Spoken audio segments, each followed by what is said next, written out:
요즘에는 이제 거의 줄어들었습니다만은 한때는 웬만한 영화에는 다 나오던 악당이 있었습니다. 바로 좀비입니다. 좀비. 좀비가 무서운 게 일단은 쉽게 죽지를 않습니다. 그리고 좀비가 된 사람에게 물리거나 상처를 입게 되면은 그 사람도 또 좀비가 되어버립니다. 그리고 좀비가 된 이후에는 다른 것 하지 않습니다. 좀비 걸리지 않은 사람들을 쫓아다니면서 그 사람을 물어뜯는 것 외에는 할 수 있는 게 할 줄 아는 게 없습니다. 근데 제가 보면서 그 좀비 가운데 가장 무서운 점은 이런 거겠구나라는 생각이 들었습니다. 바로 자기 자신을 잊어버린다라는 겁니다. 근데 자기 자신만 있는 것이 아니라 내 사랑하는 가족들, 사랑하는 연인마저도 알아보지를 못합니다. 자신이 어떤 사람이었든지 간에 좀비가 되는 순간부터는 다른 것 없습니다. 다른 사람을 물어뜯으러 쫓아다니는 그런 존재가 되어버린다라는 것. 그래서 이 좀비 바이러스의 본능만을 따라가는 것이 이 좀비의 모습입니다. 영화 가운데 그려지는 좀비의 모습입니다. 저는 오늘 본문 말씀에 나오는 이 사람, 귀신 들린 사람, 더러운 귀신에 들린 이 사람을 볼수록 그런 좀비가 떠오릅니다. 더러운 귀신에 걸렸던 이 남성은, 들린 이 사람은 자신의 의지대로 할 수 있는 것은 아무것도 없습니다. 그저 이 더러운 영이, 더러운 귀신이 자신이 끌고 가는 대로 끌려다니는 것이고 그냥 시킨 대로 하는 그런 무기력한 존재였습니다. 지난주에 우리 누가복음 말씀 가운데에서 예수님께서 이 땅 가운데에서 하시는 사역들의 말씀을 봤습니다. 그 가운데 말씀이 바로 눌린 자를 자유롭게 한다라고, 눌린 자를 자유롭게, 억눌려 있던 자를 자유롭게, 말씀만 선포하시는 것이 아니라 그 가운데 그 억눌려 있던 모든 것들을 벗어던지게 하는 자유를 그 가운데 행하셨던 그런 예수님이셨습니다. 오늘 말씀이 바로 그런 말씀입니다. 귀신에 들려있다라는 것이 귀신에 억눌려 있다라는 것이고, 예수님께서 그 사람을 고쳐주셨다라고 하는 것은 그 억눌린 귀신을 쫓아내어 버리셨다라는 겁니다. 이 사건은 예수님께서 가버나움에서 행하신 첫 번째 이적이셨습니다. 첫 번째 병자를 고치시는 사건이었습니다. 근데 귀신 들려 있는데 왜 그냥 귀신이라고 하지 않고 더러운 귀신이라고 말할까요? 여기서 더럽다라고 하는 것이 어떤 육체적 또는 어떤 물리적인 더러움도 생각해 볼 수 있겠지만은, 한번 생각해 보십시오. 여러분, 이 사람이 지금 어디에 있느냐? 유대인 회당 안에 있습니다. 회당 안에서 사람들과 지금 하나님의 말씀을 나누는 그 현장 가운데에 이 사람이 있는 겁니다. 귀신 들린 사람이 그런 회당 가운데 들어올 때 사람들이 그저 그냥 받아들였을까요? 막았을 것입니다. 못 들어오게 했겠죠. 그러니까 이 더러운 귀신에 들렸다라고 하는 것이 막 우리가 생각하고 있는 막 미친 짓을 하고 막 별짓 다 하고 있는 그런 어떤 사람들도 물론 귀신 들려 있는 모습도 있지만은, 오늘 본문에 나오는 이 더러운 귀신에 들려 있는 사람은 그냥 겉으로 보기에는 정상인과 큰 차이가 없는 사람일 수 있다라는 것입니다. 오히려 육체적 물리적인 더러움보다는 영적인 의미가 더 있는 표현인 것 같습니다. 이 더럽다라고 하는 말이, 더러운이라고 하는 이 말이 헬라어로 아카타르토스라고 합니다. 아카타르토스. 그러니까 아라고 하는 단어가 카타르토스 앞에 붙은 접두어인데 부정적인 의미입니다. 뭐뭐 하지 않는이라고 하는 그런 의미를 갖습니다. 그러니까 아카타르토스라고 하는 것은 카타르토스 하지 않다라는 것이죠. 이 카타르토스라고 하는 말에 쓰여져 있는 우리가 너무나 잘 아는 성경 말씀이 있습니다. 바로 마태복음 5장 8절 말씀인데요. 함께 읽겠습니다. 마음이 청결한 자는 복이 있나니 그들이 하나님을 볼 것이며. 아멘. 마음이 청결한 자는 바로 마음이 카타르토스한 사람이라는 것입니다. 마음이 카타르토스한 사람, 마음이 청결한 사람은 하나님을 보게 될 것이라고, 하나님을 본다라고 그렇게 말씀하고 있습니다. 바꾸어 얘기하면은 카타르토스 하지 않은 사람은, 아카타르토스 한 사람은, 청결하지 않은 사람은, 더러운 사람은, 더러운 귀신 가운데 붙들린 사람은 하나님을 볼 수 없다라는 것입니다. 맞습니다. 더러운 귀신에 붙들리게 된다라는 것은 그의 마음이 청결하지 않다라는 것이고, 그것으로 그 사람 가운데 나타나는 결과는 하나님을 제대로 보지도 못하고 제대로 알지도 못하게 된다라는 것입니다. 사랑하는 성도 여러분, 지금도 우리에게도 마찬가지입니다. 우리 자신이 하나님의 성령이 거하시는 거룩한 성전이라는 사실을 망각하고서 하나님께서 싫어하시는 것, 거룩하지 않은 것, 정결하지 않은 것에 대해서 우리의 마음이 더 끌리고 그 가운데에 우리의 마음이 기울어지기 시작하면은 이 더러운 귀신이, 이 더러운 영이 우리의 마음 가운데에서 하나님을 보지 못하도록 계속해서 우리의 심령과 마음을 오염시켜 간다라는 것입니다. 결국에는 하나님을 보지 못하는 것으로 그치는 것이 아니라 내 마음, 내 의지대로는 아무것도 하지 못하고 그냥 이 더러운 귀신이 시키는 대로, 그냥 끌려다니는 대로 움직여버리는 존재가 되는 것입니다. 여러분, 그렇지만 분명히 아셔야 될 것이 있습니다. 이 더러운 귀신들도 예수님을 인정합니다. 무서워합니다. 두려워 떱니다. 오늘 말씀의 1장 24절 말씀에 이렇게 말씀하고 있습니다. 함께 읽겠습니다. 나사렛 예수여, 우리가 당신과 무슨 상관이 있나이까? 우리를 멸하러 왔나이까? 누구인 줄 아노니 하나님의 거룩한 자니이다. 아멘. 예수님을 가리켜서 하나님의 거룩하신 자라고 너무나 분명하게 정죄를 말하고 있습니다. 그러면서 두려워 떠는 마음으로 우리를 지금 멸하러 오셨습니까? 라고 겁에 질린 모습도 함께 보여주고 있습니다. 여러분, 하지만 예수님께서는 이렇게 이 귀신 들린 사람이 예수님을 누구신지를 밝히는 건 예수님 기뻐하지 않으셨습니다. 꾸짖으셨습니다. 하지 말라고 하십니다. 반면에 귀신 들리지 않은 가운데 정상적인 상태 가운데에서 그런 고백하는 사람들은 칭찬하셨습니다. 무슨 말입니까? 진심에서 나오는 그 입술의 고백을 주님께서 기뻐하시는 것이지 악한 영 그리고 믿음 없는 고백은 주님 기뻐하지 않으신다라는 겁니다. 꾸짖으십니다. 예수님께서는 지금 당장 자신이 누구신지 밝혀지는 게 급한 게 아닙니다. 지금은 이 땅 가운데서 당신께서 감당하셔야 될 그 사명들을 하나씩 이 땅 가운데 행하시는 것이 더 시급한 일이었습니다. 또 오늘 말씀을 보니까 귀신은 자신을 가리켜 우리라고 합니다. 하나가 아니라는 것이죠. 이 하나가 아니라는 것이 귀신과 귀신 들린 사람을 묶는 것이 아니라 이 안에 수많은 귀신이 함께 있다라는 겁니다. 그리고 이 귀신뿐만 아니라 이 세상 가운데 퍼져 있는 모든 더러운 영 전체를 가리키기도 하는 것입니다.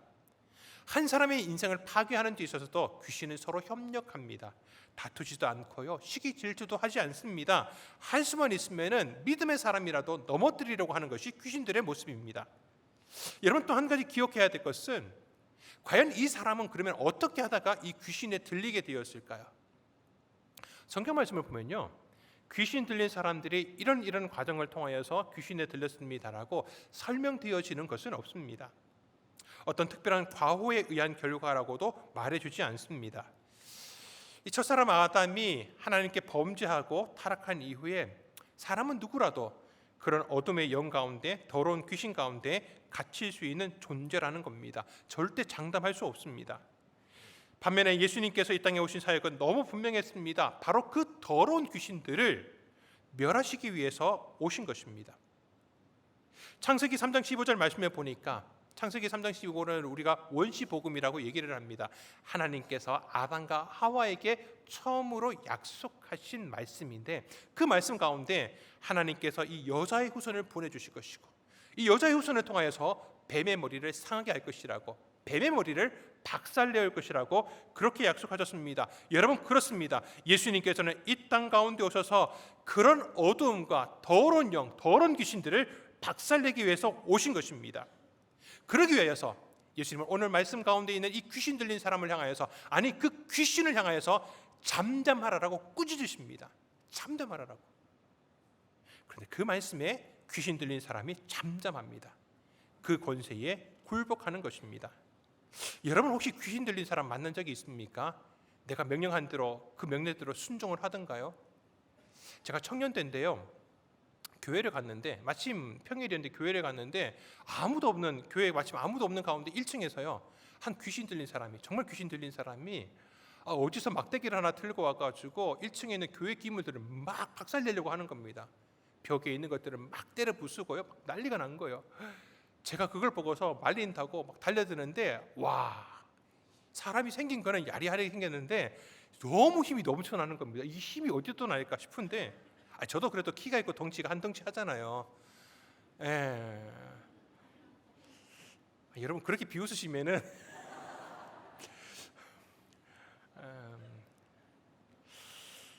저는 이제 어떻게든 제압을 하려고 뒤로 가서 뒤에서 이 팔을 뒤에서 딱 꺾어서 붙들었어요. 아우 뭐 그런데 막 그 뿌리치려고 막 몸부림을 치는데 너무 힘이 센 겁니다.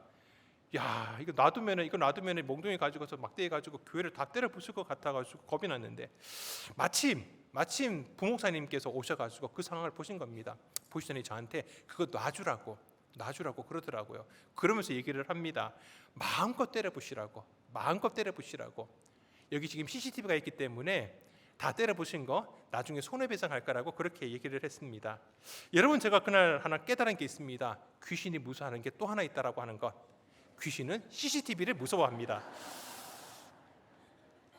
막 과음을 치고요, 몽둥이를 휘두르기는 휘두르는데 아무것도 손을 못 대더라고요.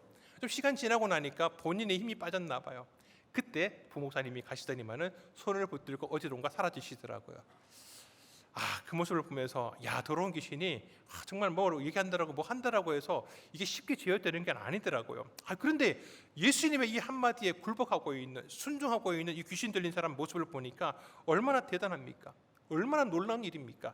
근데 예수님께서 꾸짖으신 것이 비단 귀신 들린 사람만 아니었습니다.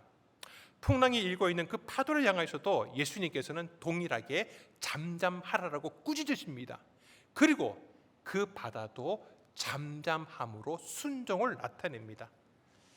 사랑하는 성도 여러분, 그런 예수 그리스도의 말씀의 권세가 우리 가운데 필요한 것입니다. 우리 가운데 있는 어둠의 권세 앞에 있는 그 무기력함, 예수님 나를 도와주옵소서, 주님 나를 건져 주옵소서 라고 우리는 간구할 뿐만 아니라 선포할 수 있어야 됩니다. 선포가 필요합니다. 내 마음속에서 속삭이고 있는 그 더러운 귀신을 향하여서 우리는 예수 그리스도의 이름으로 그 권세와 능력으로 맞서 싸워야 되는 것입니다. 그 간절한 기도에 우리 주님께서 응답하여 주실 줄 믿습니다. 오늘 말씀을 보니까요, 귀신이 그냥 나가지는 않았습니다. 이 사람으로 하여금 경련을 일으키고 큰 소리를 지르도록 하였습니다. 혹시 다치지는 않았겠습니까? 근데 오늘 마가복음에 있는 이 사건이 누가복음에도 동일하게 기록되어 있는데 누가복음 말씀에 보니까 이 사람이 어떻게 되었는지 상세하게 기록되어 있습니다. 누가복음 4장 35절 말씀을 함께 읽습니다. 예수께서 꾸짖어 이르시되 잠잠하고 그 사람에게서 나오라 하시니 귀신이 그 사람을 무리 중에 넘어뜨리고 나오되 그 사람은 상하지 아니한지라. 아멘.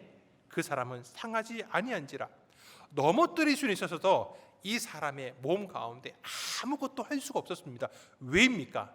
예수 그리스도의 권세가 그 가운데 선포되었기 때문에 그렇습니다. 예수님의 이름의 그 능력이, 그 말씀이 선포되었을 때 그 귀신은 아무것도 할 수 없는 존재였습니다. 지금까지는 이 사람을 붙들어 놓고 이 사람으로 하여금 귀신이 원하는 대로 가도록 만들고 하도록 만들고 말하게 하였지만은 예수 그리스도의 능력이 그 가운데 나타났을 때는 그 귀신은 아무것도 할 수 없는 인간보다 더 무기력한 존재가 되어버렸던 것입니다. 이제 주변에 있었던 사람들이 놀라게 되었습니다. 이를 가리켜서 권위 있는 새 교훈이라고 그렇게 말합니다. 우리 마가복음 1장 27절 말씀을 함께 읽습니다. 다 놀라 서로 물어 이르되 이는 어찌미냐 권위 있는 새 교훈이로다. 더러운 귀신들에게 명한즉 순종하는도다 하더라. 아멘. 사랑하는 성도 여러분, 예수님의 교훈은 단순하게 사람들 마음의 가르침으로 끝나는 게 아닙니다. 예수님의 교훈과 말씀에는 권세가 있고 능력이 있는 것입니다. 그렇기 때문에 어둠에 빠지지 않도록 그냥 단순하게 조심하라고 격려하는 것으로 그치는 것이 아니라 그 말씀이 선포되는 가운데 능력이 나타나게 되는 것입니다. 여러분, 능력은 선포하는 데 나타나게 되어 있습니다. 어둠의 영, 더러운 영이 노리고 있는 우리의 마음과 우리의 가정과 우리 자녀, 우리 사업장에서 그 말씀이 멈추지 않고 선포되기를 소망합니다. 예수의 이름으로 선포하십시오. 예수의 이름으로 선포하십시오. 우리가 약속의 말씀을 매월 월삭 새벽기도와 함께 나눠드리고 있습니다. 월삭 새벽기도 못 나왔으니까 나는 이게 아니야, 안 될 것 같아라고 하지 마시고, 물론 이제 새벽기도 나오시는 분들도 말씀을 받아가시고 하시지만은 혹여 나오지 못하셨더라도 나중에 그 말씀, 새벽기도 말씀 영상으로 볼 수 있지 않습니까? 그러면서 그 말씀들을 여러분 가져가십시오. 이 말씀 너무 좋은 것 같아. 그리고 그 말씀을 품에다가 콕 품고서 너무 좋은 것 같아. 여러분 그렇게만 끝내지 마시고요. 여러분들의 가정 또 대문이 아니더라도 방문이라든지 사업장의 책상이라든지 그 말씀을 두시고서 그 말씀 그대로 선포해야 됩니다.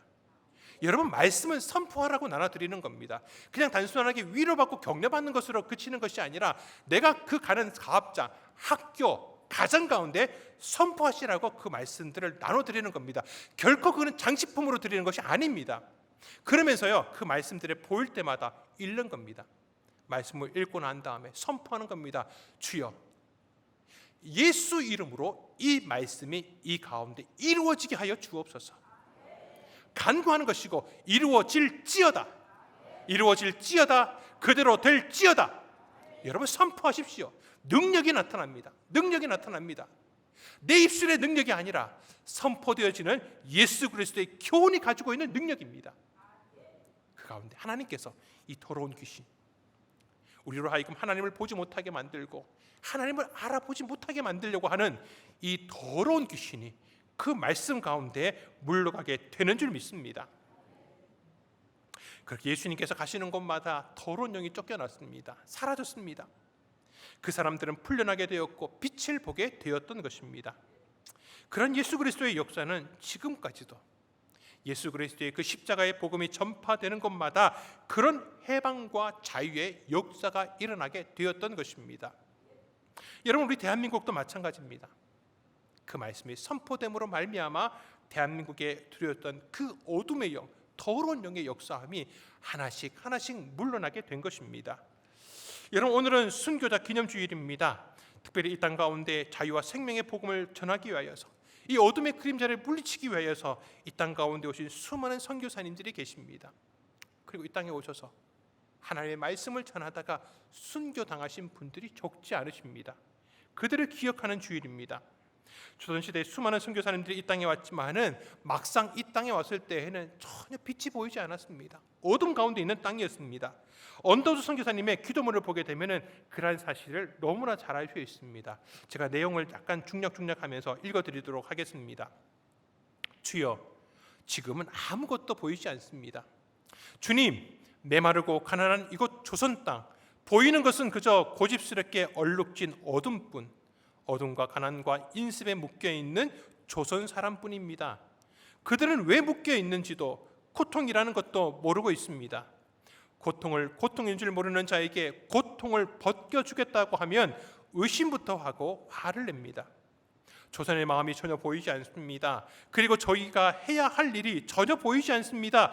그러나 주님, 순종하겠습니다. 겸손하게 순종할 때 주께서 일을 시작하시고 그 하시는 일을 우리들의 영적인 눈으로 볼 수 있는 날이 있는 줄 믿나이다. 지금은 예배드릴 예배당도 없고 학교도 없고 그저 이곳 모든 사람들로부터 경계의 의심과 멸시와 천대함이 가득한 곳이지만 이곳이 머지않아 은총의 땅이 되리라는 것을 믿습니다. 주여, 오직 제 믿음을 붙잡아 주옵소서. 그렇게 어둠의 땅 가운데 어떨 때에는 잠시 잠깐, 어떤 분들은 오시자마자 몇 날이 되지 못하여서 풍토병으로 쓰러지고 돌아가신 순교자님도 계십니다. 그렇게 오셨던 수많은 선교사님들의 그 복음, 생명의 빛으로 말미암아서 지금 우리 평내교회가 이 자리에 서 있는 것이고 우리 성도님들, 저와 여러분들께서 이 자리 가운데서 하나님 앞에 예배를 드릴 수 있게 된 것입니다. 그렇게 아무것도 보이지 않는 이 어두운 조선이라는 낯선 땅에 왔다가 자신의 인생도 마감하고 자신의 가족들도 이 땅에 묻었던 수많은 선교사님들과 순교자들이 있습니다. 그들이 이 땅 가운데 남긴 불빛은 지극히 작았습니다. 그런데 그런 의미 없이 잠깐 반짝이다가 사라지는 불빛이라고 생각했던 그 불빛으로부터 시작하여서 우리가 지금 얼마나 큰 광명을 누리고 있는지 모릅니다.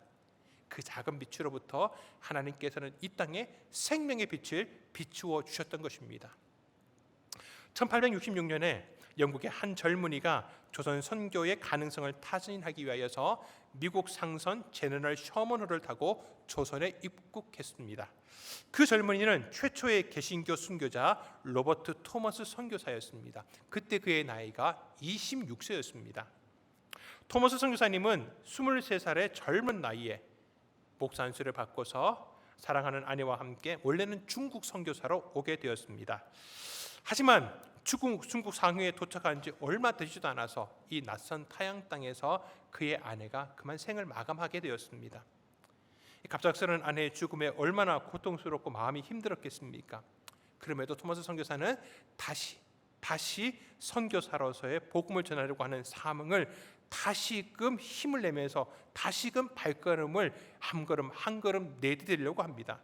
마침 조선의 이 박해, 천주의 박해를 피하여서 중국 산둥성으로 왔던 2명의 조선인 천주교 신자를 만나게 되었습니다. 그러면서 그는 조선 선교에 대한 마음과 관심이 생기기 시작했습니다.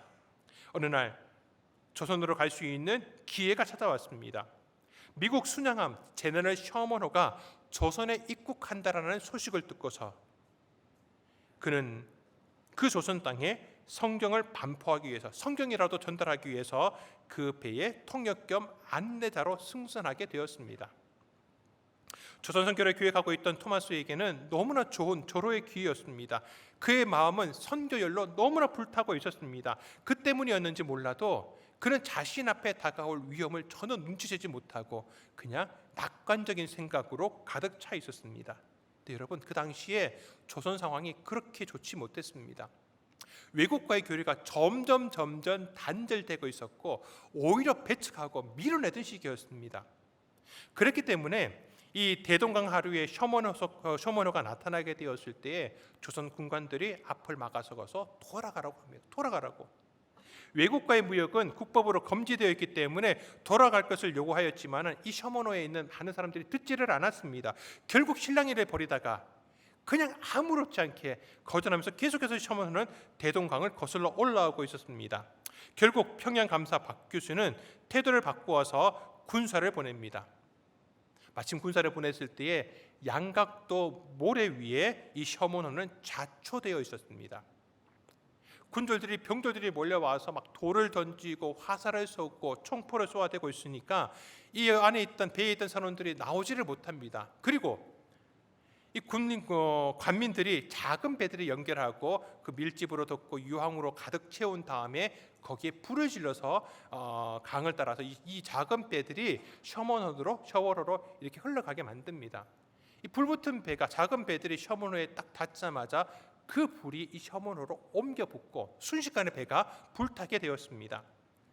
배에 숨어 있었던 선원들이 어쩔 수 없이 이 불을 피해서 헤엄쳐서 무트로 나오게 되었습니다. 그런데 무트에서도 그냥 살 수 있는 방법이 없었습니다. 헤엄쳐서 나오고 있는 한 사람 한 사람들을 병졸들이 기다리고 있다가 모두 다 그 자리에서 죽여버렸습니다. 토마스 선교사님도 자기가 지니고 있던 한 권의 한문 성경을 가지고서 무트를 향해서 헤엄쳐 나왔습니다. 토마스 선교사님은 자기를 죽이려고 하는 병졸 박춘곤에게 이 성경 한 권을 건네주려 했지만은 박춘곤은 그 성경을 받지 않고 그 자리에서 토마스 선교사님을 바로 죽여버렸습니다. 여러분, 토마스 선교사님은 조선 땅 가운데 복음을 전하려고 했지만은 단 한마디의 복음도 전하지 못하고 그냥 너무나 아까운 나이, 26세의 나이, 그 젊은 나이에 생애를 마감하게 되었습니다. 마지막 죽음 앞에서도 생명을 구걸하지 않고 그 성경을 나누어 주었던 모습, 물론 그 모습은 위대해 보이는지 몰라도 아무것도 하지 못한, 아무런 복음도 전하지 못한, 이게 무슨 의미가 있겠습니까? 그렇지만은 그의 죽음은 결코 헛되지 않았습니다. 토마스를 죽인 이 박춘곤이라고 하는 병졸, 토마스를 죽이고 난 다음에 되돌아서 돌아가려고 하는데 그게 떨어져 있는 한문 성경이 눈에 띄었습니다. 그냥 가도 되었었는데 박춘곤은 그 성경을 집어들고 집으로 옵니다. 그리고 이게 무슨 책인가 해서 그 책을 읽어가기 시작합니다. 그리고 박춘곤은 그 말씀을 읽고 성경을 읽고 예수를 영접합니다. 그리고 그는 후에 안주교회의 영수가 됩니다. 영수는 지금으로 치면은 안수 집사님과 같은 직분입니다. 그리고 이 박충곤의 조카 이용태라는 사람이 있습니다. 박충곤의 영향을 받아서 이 이용태라는 사람도 후에 주님을 영접하고 평양 숭실 전문학교를 졸업한 뒤에 미국 남장로교회의 레이로즈 선교사의 조사가 됩니다. 조사가 됨으로 통해서 이가 했던 역할이 무엇이냐? 한국인 성경번역위원회의 한 사람으로 한글 성경을 번역하는 데 있어서 적지 않은 기여를 하게 되었습니다. 또한 이 셔먼호가 불타는 광경을 목격하는 이들 가운데 12살의 최치량이라는 사람이 있었습니다. 그는 이 셔먼호가 좌초되기 이전에 대동강을 거슬러 오는 중간중간에 만났던 사람 중에 한 사람이었습니다. 거기에서 토마스 선교사가 최치량에게 한문 성경 3권을 전달해 줬습니다. 근데 최치량이 그 성경을 받아가지고 집으로 돌아오기는 했지만은 관아에서 그들과 무언가 물건을 주고받은 사람들은 엄벌에 처하겠다라고 하니까 겁이 나잖아요. 자기가 무슨 벌을 받을지 모르니까 결국에는 그 성경책을 자기가 가지고 있지 않고 자신과 가까이 지내는 영문주사 박영식에게 건네주었습니다. 박영식은 이게 책이 무슨 책인지도 모르고 받았는데 보니까 이 책이 종이질이 너무 좋은 겁니다. 종이질이 너무 좋은 거예요. 마침 자기 집을 새롭게 지어놓고 방에 도배할 종이가 필요했는데 그 성경책을 다 찢어가지고 방에 도배를 해버린 겁니다. 하루는 이 최치량이 이 박영식의 집을 찾아왔다가 그 방에 누워서 낮잠을 자게 되었습니다. 낮잠을 자려고 벽에 누웠는데 천장에 보니까 글씨들이 많잖아요. 근데 글씨들을 읽어가는데 조금 읽을만 하면 끝나버리고 조금 읽을만 하면 끝나버리고 이 글을 읽다가 보니까 궁금해 죽겠는 거예요. 도대체 이게 무슨 말일까? 그 마음 가운데 이거를 꼭 전체를 읽어봐야 되겠다라는 소망이 생겼습니다. 그래서 그는 몰래 한문 성경을 구하고 그리고 그 말씀을 읽고 나서 그도 예수님을 믿게 되었습니다. 그것뿐이 아닙니다. 그렇게 집을 지었던 이 박영식의 집, 성경을 뜯어서 벽지로 받은 이 박영식의 집은 후에 평양 최초의 교회인 널다릴골 교회 예배당이 되었습니다. 널다릴골 교회가 어떤 교회인 줄 아십니까? 바로 평양 장대현 교회의 전신인 교회입니다. 장대현 교회는요 1907년 평양 대부흥 운동이 일어난 곳입니다. 여러분 그 대부흥 운동은요 평양만 바꾼 것이 아니라 이 한반도 조선 땅 전체 가운데 성령의 불길이 타오르게 했던 교회가 바로 그 장대현 교회입니다. 그리고 우리가 너무나 잘 아시는 주기철 목사님께서 사역하셨던 교회가 산정현 교회인데요. 이 산정현 교회는 바로 이 장대현 교회에서 개척한 교회였습니다. 사랑하는 성도 여러분, 토마스 선교사의 그 죽음이 정말 허무한 죽음이었습니까? 아무런 의미 없는 죽음이었습니까? 그냥 잠깐 불빛도 비친 것이 아니라 불빛이 있었는지 없었는지 구별되지 않을 만큼 너무나 작은 불빛이었기 때문에 아무 의미 없는 것이었습니까? 여러분 그렇지 않았습니다. 하나님께서는 그 토마스 선교사의 그 작은 불빛 하나를 이용하셔서 이 땅 가운데 성령의 불길이 타오르게 하신 것입니다. 너무나 자신의 일찍을 마치긴 토마스 선교사였지만은 그의 죽음은 결코 헛되지 않은 것입니다. 어떤 분이 이런 얘기를 하십니다. 이 사건을 가리켜서 토마스 선교사의 피가 뿌려진 대동강물을 마신 이들마다 예수를 믿었고 평양은 동방의 예루살렘이라 불릴 만큼 조선의 거룩한 도성이 되었습니다. 사랑하는 성도 여러분, 예수 그리스도의 그 귀신, 더러운 귀신을 쫓아내는 그 교훈, 그 능력이 이 땅 가운데 예수 그리스도의 말씀의 그 말씀의 은혜 가운데 전해졌을 때 더러운 귀신에 사로잡혀 있던 이 조선 땅 대한민국 가운데 하나님께서 은혜의 해를 베풀어 주셨던 것입니다. 오늘 우리의 삶에도 그런 예수 그리스도의 능력의 빛이 비치기를 소망합니다. 그래서 더러운 귀신이 쫓겨나고 다시금 빛을 생명을 누리기를 소망합니다. 오늘 말씀에서 귀신을 쫓아내시던 그 교인이 우리 교회를 통하여서 우리 삶에도 선포되게 하여 주옵소서. 주님, 어두운 그림자가 물러가게 하여 주옵소서. 정결하게 하여 주시어서 하나님을 보게 하여 주옵소서. 생명을 얻게 하여 주시옵소서. 나사렛 예수 그리스도의 이름의 능력이 우리 가운데 선포되게 하여 주옵소서. 역사가 일어나게 하여 주시옵소서. 우리의 삶, 육체의 비병, 우리의 마음의 아픔 가운데 우리를 자신의 마음대로 움직이려고 하는 그 더러운 권세 가운데서 나사렛 예수 그리스도의 그 이름의 능력이 선포되는 은혜를 허락하여 주시옵소서. 그런 풍성한 역사를 이루어 가시는 우리 모든 믿음의 성도들 되시기를, 그리고 우리의 삶 가운데 그 예수 그리스도의 이름의 교훈이 있는 그 말씀들을 날마다 선포해 나가시기를, 선포해 나가시는 우리 믿음의 성도님들 다 되시기를 주님의 이름으로 축원드립니다.